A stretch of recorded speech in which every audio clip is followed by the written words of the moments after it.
Julgados e comentados. A jurisprudência sob a ótica do Ministério Público. Uma produção Ministério Público do Paraná.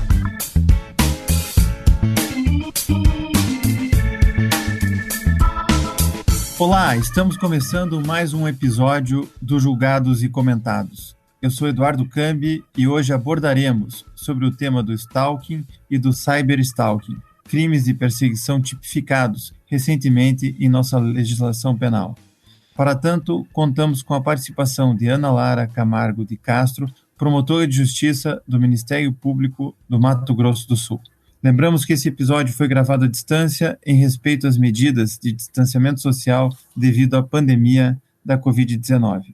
Nesse episódio, serão apresentados os conceitos de stalking e cyberstalking, em seus aspectos psicossociais e jurídicos, as teorias acerca de perfis de stalkers e uma análise detalhada do crime de perseguição, tipificado no artigo 147-A do Código Penal, pela Lei 14.132 de 2021.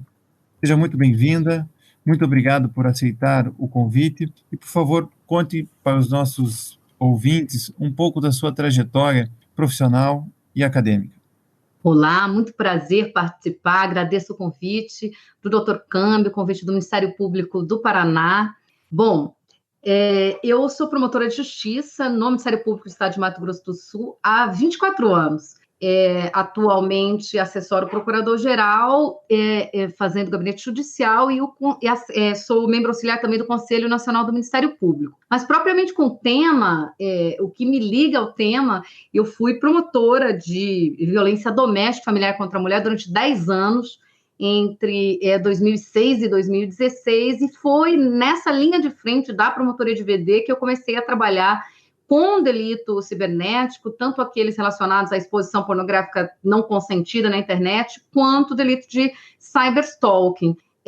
Quando eu me afastei para fazer o mestrado nos Estados Unidos, fiz um Master of Laws in Criminal Law, com foco também em direito internacional das mulheres, em violência doméstica, me aprofundei no estudo desse tipo de delito e escrevi um primeiro livro sobre stalking e cyberstalking em 2017, Cambi, na verdade, e agora relancei o livro atualizado, enfim, com uma perspectiva não só americana, eu sempre falo muito direito americano, até em razão desse LLM em Criminal Law, mas nesse livro trazendo outros aspectos também da legislação portuguesa, da legislação inglesa, e trazendo, vamos dizer, uma abordagem bem multidisciplinar desse fenômeno. Mas realmente eu estudo esse tipo de tema, esse tipo de criminalidade há uns 10, 15 anos.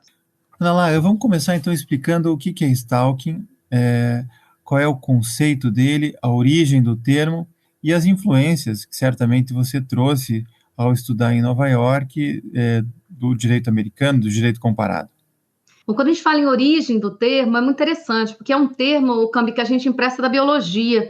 É um tipo de caça, né? É um modo dos predadores a se aproximarem de suas presas. Então, existem vários tipos, né, de abordagem que os predadores fazem. O stalking é aquele tipo de abordagem subreptícia da presa, de ficar no entorno da presa, verificando também as suas fragilidades, a sua debilidade, e aí sorrateiramente até dar o bote. Então, essa expressão to stalk ou stalking a gente empresta da biologia. É um conceito que é caracterizado por um padrão de insistência, de impertinência, de habitualidade. E aí, o legislador brasileiro utilizou, né, o perseguir como núcleo, mas é um padrão de assédio, de importunação, de vigilância, de perseguição. Até a gente acha que não foi a melhor escolha, escolher o núcleo perseguir, mas isso a gente fala mais adiante.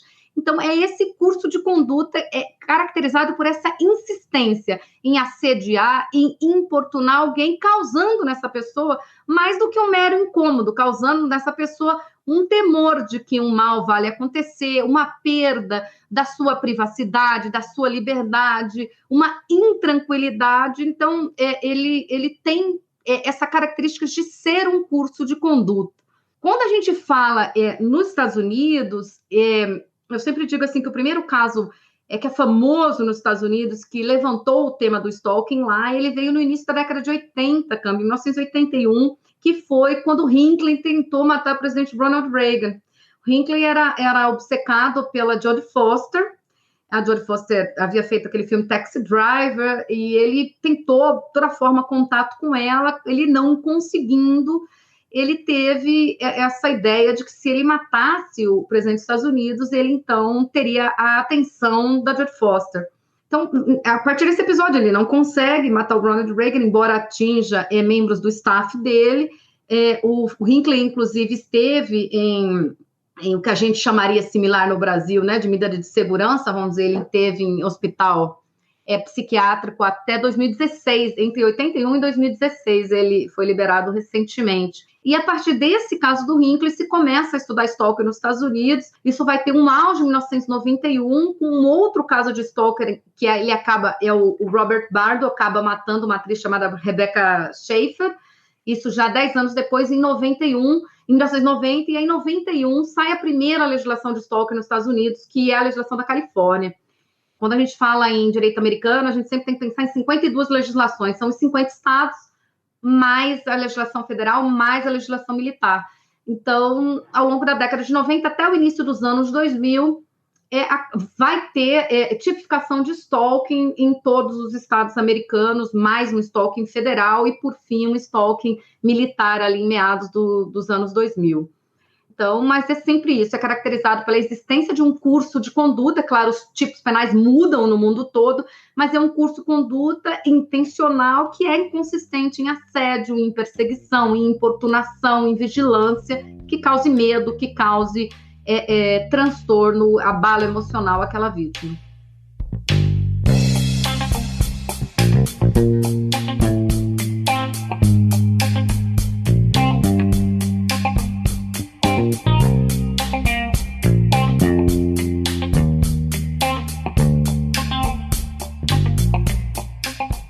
Vamos fixar, então, nesse curso de condutas, né? Vamos, lembrando que o tipo penal lá no artigo 147-A fala em perseguir alguém reiteradamente ou por qualquer meio, ameaçando-lhe a integridade física ou psicológica, restringindo-lhe a capacidade de locomoção ou, de qualquer forma, invadindo ou perturbando sua esfera de liberdade ou privacidade. Então, que tipo de comportamentos caracterizam o curso de conduta do stalking? Então, o curso de conduta do stalking, ele às vezes é caracterizado, Cambi, e isso é uma das grandes dificuldades que as vítimas têm no mundo todo, por comportamentos que no início são bastante, aparentemente, inocentes, né? Que é aquele contato indesejado, se a gente estiver falando de cyberstalking, daqui a pouco a gente vai falar um pouco melhor sobre isso, aquele aparecimento indesejado em locais onde a vítima está, é aquela espera da vítima na frente do seu local de trabalho, é aquelas ligações incessantes.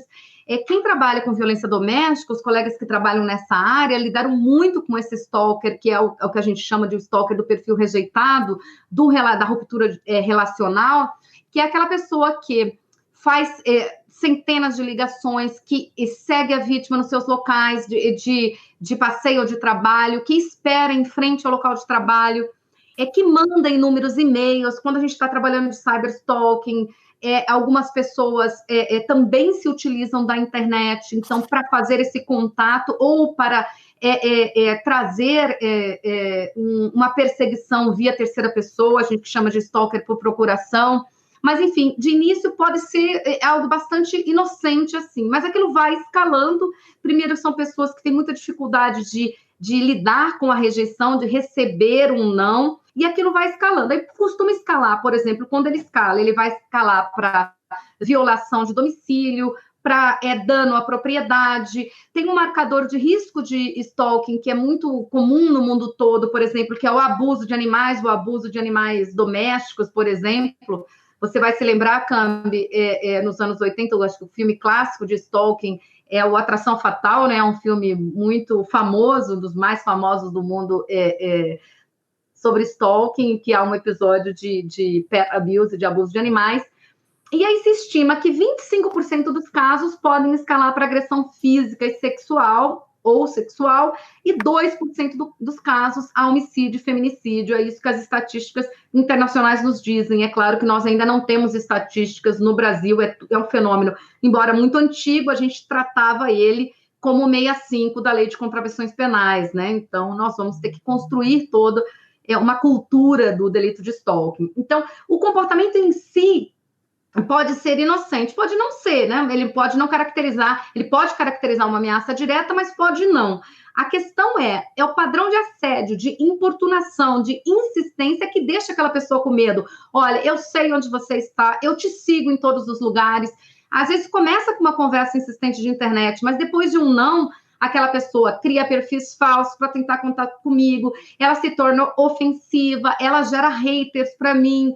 Então, pode começar de uma forma inocente, com esse simples contato, mas ele vai escalando para condutas mais gravosas. Vamos entender, então, um pouquinho melhor do perfil do stalker. Quais são os principais tipos e suas características? Então, Cambi, eu sempre começo com a classificação do Millen-Paté, porque é uma classificação bem consagrada no mundo todo. Eles são autores australianos, mas se você for nos Estados Unidos, ou na Inglaterra, ou em Portugal, eles trabalham com essa classificação.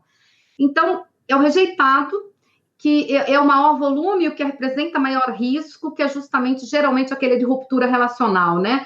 Por que ele apresenta maior risco? Porque ele conhece muito a dinâmica da sua vítima, a vítima geralmente nutre uma ambivalência por ele, né? Ou seja, né, uma relação, às vezes, finda de um relacionamento, então há uma ambivalência, ele sabe onde encontrá-la, ele sabe aquilo que sensibiliza mais a sua vítima, ele tem mais recursos. Esse é um. Aí nós temos o rancoroso ou ressentido. Esse é um tipo que ele tem um sentimento de ser maltratado, dele ser injustiçado. São aqueles stalkers também voltados a pautas políticas. São stalkers que muitas vezes vão atacar. Nós temos colegas promotores de justiça vítimas no Brasil em razão da própria atuação, Cambi, desse tipo de stalker, né? Aquela pessoa que se sente particularmente perseguida. Há muitos jornalistas também vítimas desse tipo de stalker, né? Que é aquela pessoa que ela tem um sentimento de que ela está sendo perseguida, que ela está sendo humilhada, ela quer reagir àquela determinada pauta. Às vezes pode ser uma pauta ambiental, uma pauta política, uma pauta, às vezes, de direitos humanos, por exemplo, que um jornalista está ali defendendo, que aquela pessoa vai se opor. Esse stalker, ele vem crescendo nos últimos anos, esse perfil, em razão da internet.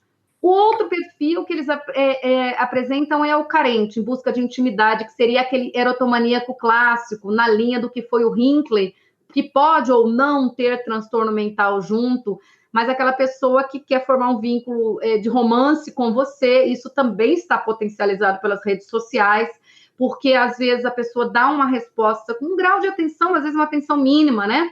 E cada gesto que você dá para aquela pessoa, a pessoa acha que está formando um vínculo contigo, que ela está fazendo uma relação contigo. Então, as redes sociais também geram um enorme espaço para esse tipo de perfil. Aí temos o outro perfil, que é o perfil do conquistador incompetente. Em Portugal, eles chamam de cortejador inadequado, que é aquela pessoa que está em busca mais de vínculo sexual. É um stalker que, às vezes, ele não vai se focar muito numa vítima só, mas ele vai fazer inúmeras vítimas, né? Ele vai tentar importunar uma pessoa, ele vai saltar para outra pessoa. E o stalker predador que é aquela pessoa que está num curso, geralmente, para chegar num delito mais grave, que geralmente vai ser um delito sexual. Às vezes é uma pessoa que vai ter o que a gente chama no CID atual, no CID 10, de transtorno de preferência, no CID 11 agora vai voltar a chamar de transtorno parafílico sádico coercitivo, mas aquela pessoa que usa do stalking, sabe, eu estou te perseguindo, eu estou te vigiando para te colocar num estado de medo, e eu extraio daí uma excitação também de ver você amedrontado. Esse é um outro perfil. O que a gente propõe no livro é que a gente estude um perfil adicional, até porque quando Millen e Paté fizeram essa classificação, claro, isso antecede essa era grande da internet, é esse perfil que a gente vê muito hoje também, que é o simplesmente vaidoso, ganancioso, Cambi, que, assim, ele foca em alvos, vai invadir a liberdade, vai invadir a privacidade de uma pessoa, vai realmente tornar aquela vida da pessoa virtualmente um inferno, mas ele não necessariamente ele é rejeitado ou rancoroso com alguma coisa, mas ele quer seguidores, ele quer alavancar publicidade, ele tem um perfil de vaidoso ganancioso, um perfil narcisista, e esse eu acho que é algo que também vem com a ascensão desse tipo de violência que a gente encontra em alguns ambientes das redes sociais.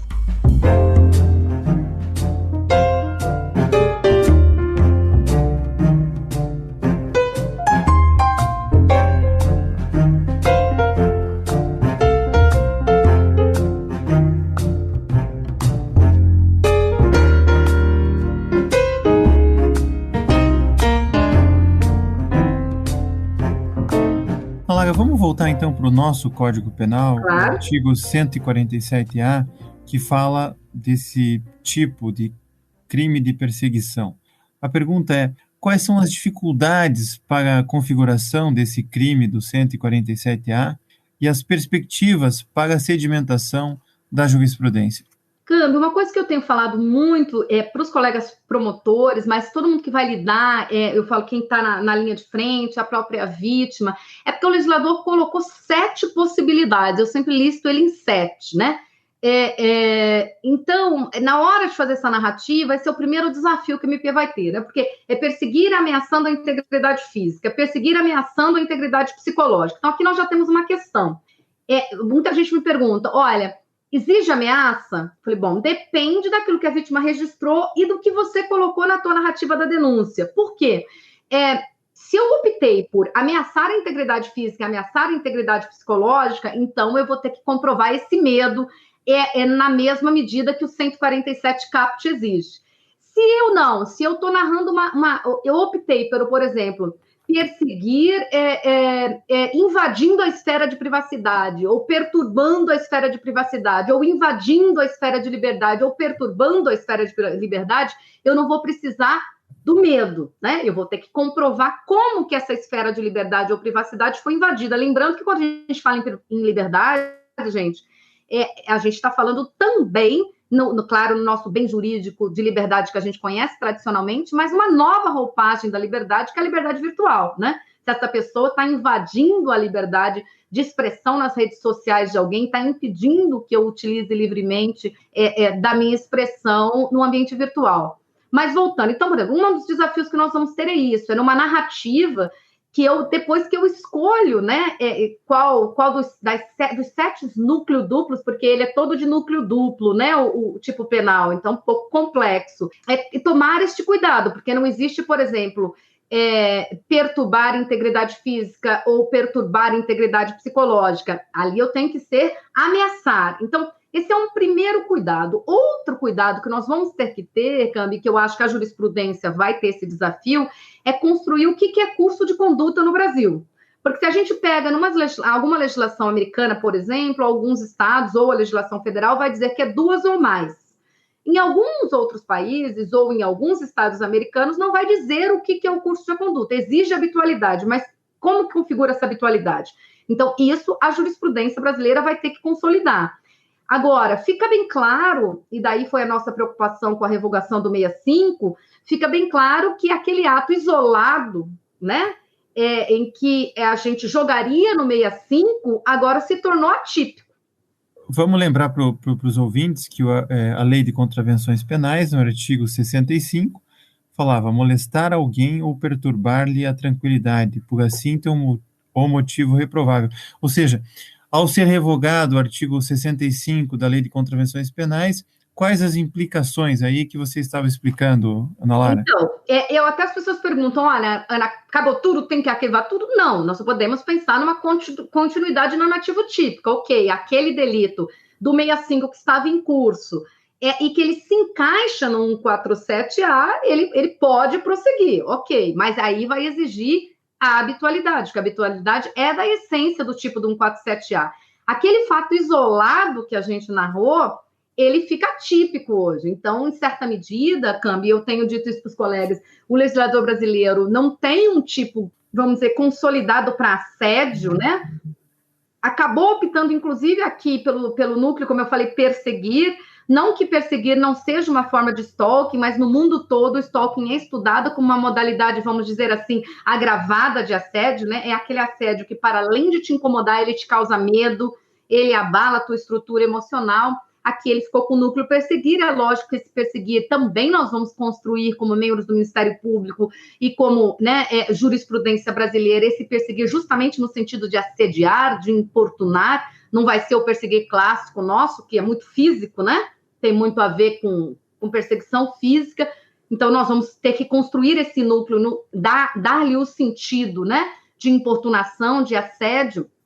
Mas o fato é que nós perdemos com a revogação do 65 um tipo guarda-chuva, né? Um tipo de assédio geral, de perseguição geral, importunação geral, que cobria essas situações. Então, um outro cuidado que deverá de existir daqui para diante é se consolidar o curso de conduta, é demonstrar que há uma habitualidade naquela conduta. Quantas vezes, Ana Lara?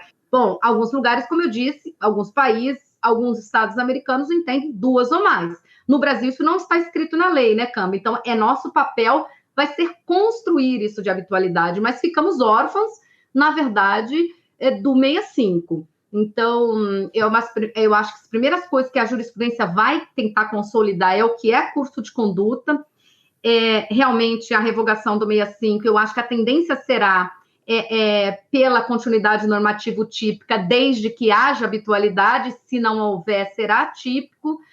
E essa questão da ameaça, eu acho que é muito importante o Ministério Público saber trabalhar isso, porque do jeito que o legislador brasileiro optou, ele não exige ameaça em todos os núcleos duplos, né? Ele só exige no ameaçar a integridade física, ameaçar a integridade psicológica. Mas se o promotor optar por isso, ele também tem que construir esse medo, ele também vai ter que ter essa resposta da vítima de que realmente ela sentiu medo, da mesma forma que ocorre no 147. Acho que também nós vamos ter muita dificuldade, Cambi, com a questão de ser juizado especial criminal. Isso também me chama a atenção, porque quando a gente lê o caput do artigo 147, a gente vê que a pena está sujeita à reclusão de 6 meses a 2 anos, exceto em 3 hipóteses, né, contra criança, adolescente, idoso, mulher por razões de condição de sexo feminino, nos termos lá equiparados ao feminicídio do 121, parágrafo 2º, letra A, ou quando houver concurso de 2 ou mais pessoas ou com emprego de arma, tirando esses casos, é uma infração de menor potencial ofensivo, sujeito ao procedimento da Lei 9.099. Foi adequado esse tipo de opção tomada pelo legislador?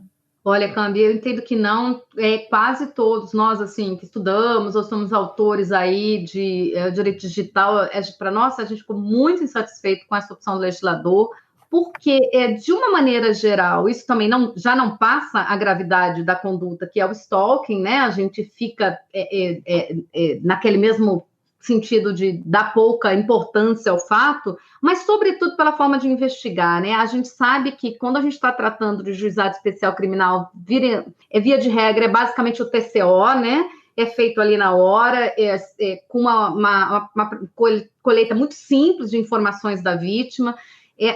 Ela não é instada, por exemplo, a entender que existe um período de guarda, por exemplo, no Marco Civil da Internet. Então, se providência para ser tomada em relação a servidores de aplicação é no prazo de 6 meses, a servidores de conexão no prazo de 1 ano, o próprio membro do Ministério Público, né, como a autoridade que o Marco Civil da Internet permite que justamente entre nos law enforcement dos servidores e providencie a guarda, o colega que está no JEC não tem esse hábito de fazê-lo.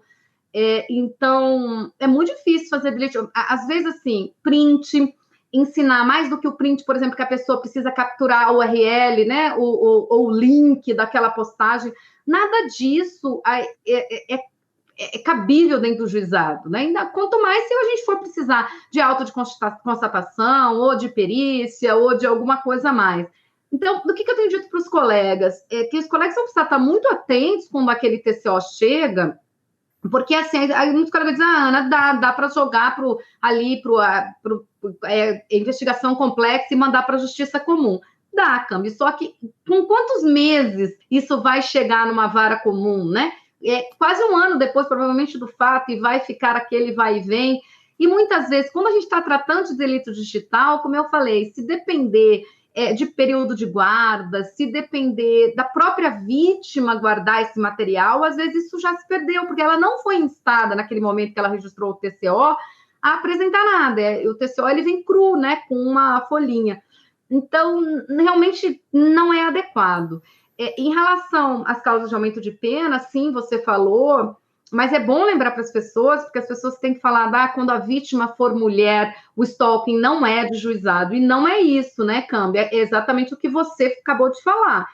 No caso de violência doméstica, ou naquela situação que se equipara ali ao feminicídio, né?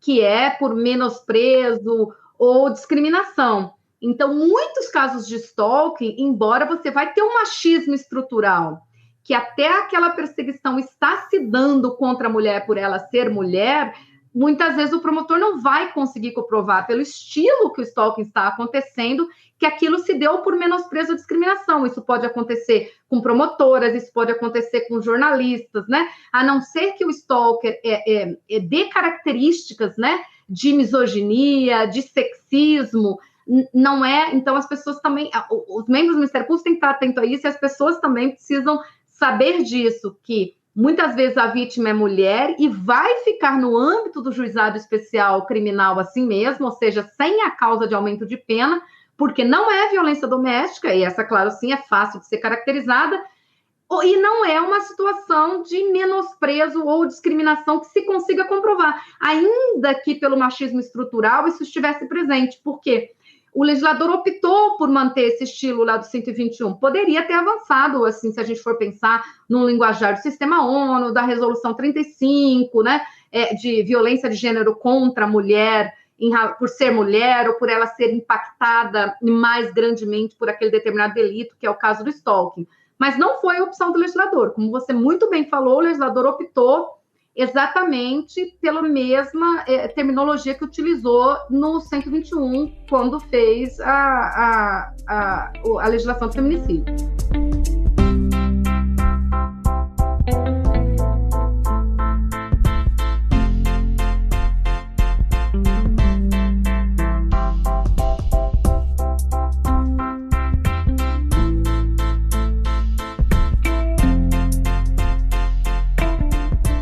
Lá você explicou as origens do stalking, lembrou o caso do Ronald Reagan, lembrou que isso aconteceu lá na década de 80, 90 do século XX, só que a gente está no século XXI, onde a internet está cada vez mais presente na vida da gente, e aí o conceito que chama mais atenção é o cyberstalking. Então explica para nós o que é cyberstalking, quais são as suas modalidades, para depois a gente avançar na investigação e na prova desse crime. Cambi, então, muita gente pergunta isso, por que esse tema voltou tão na moda no mundo inteiro nos últimos anos, né? E é justamente por conta da internet, porque se a gente pensar assim, até o fim dos anos 90, início dos anos 2000, havia legislação em boa parte do mundo, não tinha no Brasil, mas tinha em boa parte do mundo. E, de repente, perderam o interesse por isso. E aí, com a ascensão dos aplicativos mensageiros, das redes sociais, esse delito voltou a expandir no mundo inteiro. Eu estava vendo as pesquisas americanas do ano passado, inclusive eles fizeram uma pesquisa grande sobre todas as modalidades de assédio na internet, o stalking dentro desse guarda-chuva maior que eu falei de assédio, e achei tão interessante, Camille, porque a razão primeira antes era gênero, justamente, a forma maior de assédio na internet era gênero, e na pesquisa de 2020, a pauta política passou a gênero, ou seja, as formas de assédio na internet, na pesquisa americana de 2020, a motivação política, né, a polarização, a motivação política dominou a pauta. Ascendeu muito, a Inglaterra mudou toda uma questão de estatística para poder contemplar esses delitos, criou um delito novo, que basicamente a Inglaterra é pioneira, que é o Coercive Control, que é o stalking no ambiente doméstico, um delito que eles criaram em 2017, e a internet veio com força para isso. O cyberstalking, a gente diz que ele ocorre em 3 vertentes diferentes. Então, primeiro é o assédio por comunicação direta. Então, quando eu falo assédio, importunação, perseguição, vigilância, da mesma forma que a gente tem do modo físico, mas do ponto de vista da internet. Então, o primeiro tipo de assédio de cyberstalking é por comunicação direta. É quando eu importuno diretamente a minha vítima. Assim, eu falo com você, cada postagem sua, eu mando mensagem, eu comento inbox, eu comento direct, eu faço uma overdose de mensagem, eu mando sexting, eu sufoco a sua vida online, eu me dirijo a você, vítima. A outra modalidade de cyberstalking é o assédio por uso da internet. Então, não é o assédio por comunicação direta, eu não falo com você, mas eu uso da internet para te atingir. Como? Então, eu posso criar perfis falsos em redes sociais. Eu sempre falo, eu que comecei a estudar isso em relacionamento afetivo, era muito, porque as pessoas compartilham senha como prova de amor, e depois o relacionamento rompe, e essa pessoa detém sua senha, ela entra na sua rede social, ou entra no seu e-mail, e a partir daí ela faz o que a gente chama de cyberstalking, de assédio por uso da internet, ou seja, eu uso, por exemplo, da tua rede social, faço ofensas a determinadas pessoas ou a determinados grupos de pessoas, e eu gero haters para você, por exemplo. Uma das formas mais comuns de acesso por uso da internet é o que a gente chama de cyberstalking by proxy, né? Por procuração ou por terceirização. Eu gero haters, eu faço um comentário na tua rede social como se fosse você, e aí ofendo toda uma categoria de pessoas que vão me ajudar a assediá-lo. Eu mando e-mails em seu nome. Eu atendi muitos casos assim, de relações findas, em que a pessoa mandava e-mails para o patrão, para colegas de trabalho da ex-mulher, sejam e-mails ofensivos, com comentários do que ela pensaria do patrão ou pensaria do colega de trabalho, às vezes com imagens íntimas dela, e eu mandava como se fosse eu mesmo. Então, essa é uma das formas mais comuns. Também doxing, né, é uma das formas de cyberstalking por uso da internet, né, eu vazar informações. O doxing é o vazamento de informações íntimas ou confidenciais de alguém, documentos pessoais, números de contas. Então, é uma das formas mais comuns de cyberstalking, ou seja, de eu violar a sua intimidade, a sua liberdade, a sua privacidade. E a outra modalidade de cyberstalking é o assédio por intrusão informática, que daí é aquele que eu vou instalar um aplicativo espião, eu vou instalar um rastreador, por exemplo, de GPS, eu vou fazer um domínio à distância da sua webcam. Então, são essas modalidades. Então, por comunicação direta, por uso da internet, ou por intrusão informática. Né? Intrusão mesmo pode ser, né, uma violação física, mas, via de regra, é a instalação de algum aplicativo, e hoje há muitos, né, disponíveis, esses aplicativos espiões, porque muitos deles são vendidos, Cambi, como controle parental, né? São esses que os pais instalam para fazer monitoramento, seja monitoramento de GPS ou para ter acesso às mensagens, às comunicações dos filhos, e que também são muito usados para intrusão informática no sentido do cyberstalking. Para finalizar, Ana, um tema muito interessante, seja na perspectiva das vítimas, seja do Ministério Público, é a questão da investigação dos cybercrimes, que a gente está ainda aprendendo a fazer essas investigações.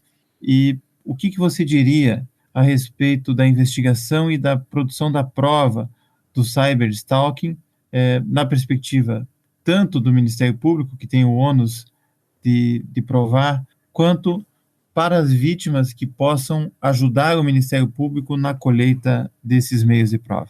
Então, primeira coisa, assim, quero retomar do que eu já falei, é que tanto os colegas quanto as vítimas precisam estar atentos, que se eu estou registrando um TCO, né, Cambi, a primeira coisa, eu preciso levar tudo pronto, porque não vai haver uma instalação do inquérito, uma investigação, e o colega tem de ver se é cyberstalking, se já não é o caso naquele primeiro momento, de enviar para a Justiça Comum, ou de já naquele primeiro momento que bate a ele fazer esse pedido de elementos probatórios. Mas vamos começar dizendo assim, uma das coisas que a gente fazia muito na promotoria de VD era o chamado, para esse tipo de stalking, era o chamado auto de constatação, né?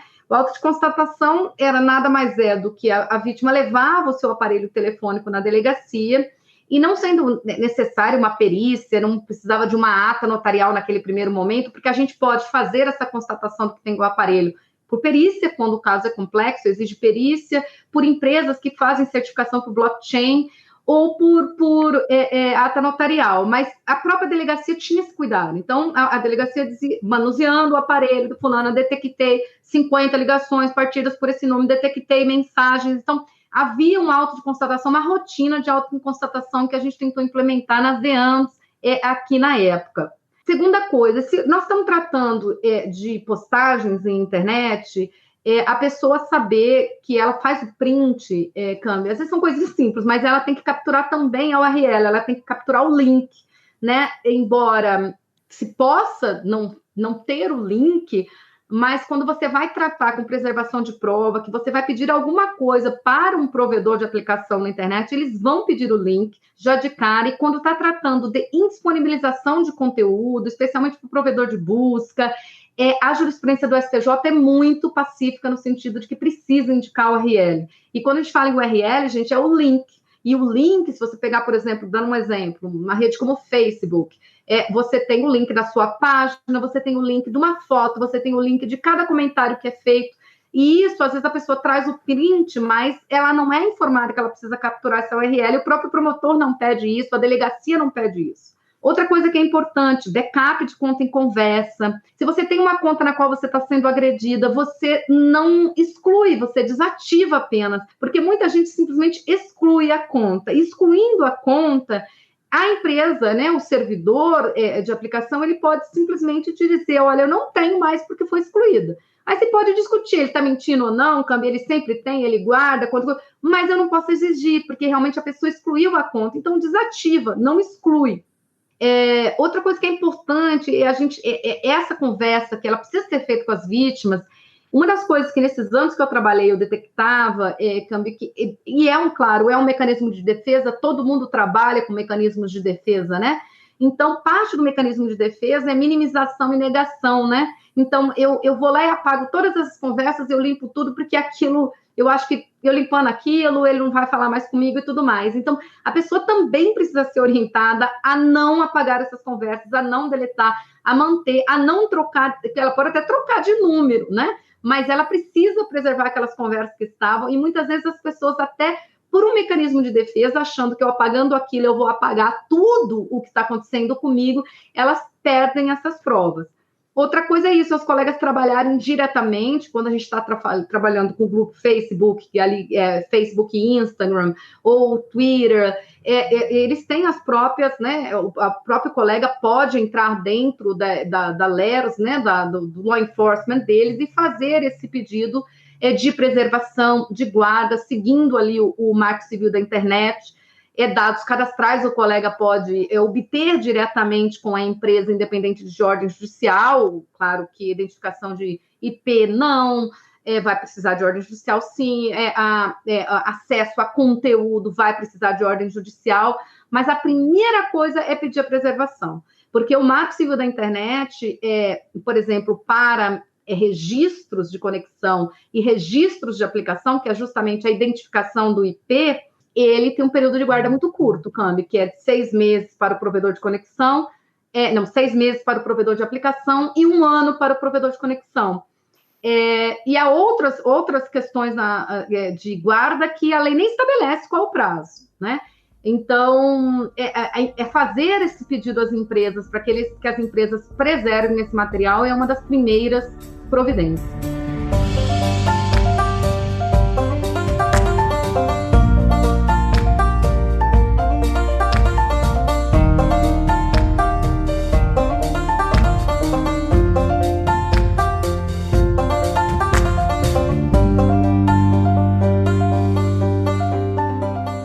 Lara, muito obrigado por ter compartilhado um pouco do seu livro, dos seus conhecimentos, da sua pesquisa aqui no Julgados e Comentados. Eu que agradeço o convite, muito obrigada. Espero que tenha sido útil. Não se esqueça de curtir ou se inscrever em nossas redes sociais e assinar nosso podcast no aplicativo de sua preferência. Você também pode participar da elaboração dos Julgados e Comentados. Para sugerir um tema, encaminhar dúvidas ou comentários, envie para a gente no e-mail julgadosecomentados@mppr.mp.br ou pelas nossas redes sociais. Muito obrigado e até a próxima! Uma produção Ministério Público do Paraná.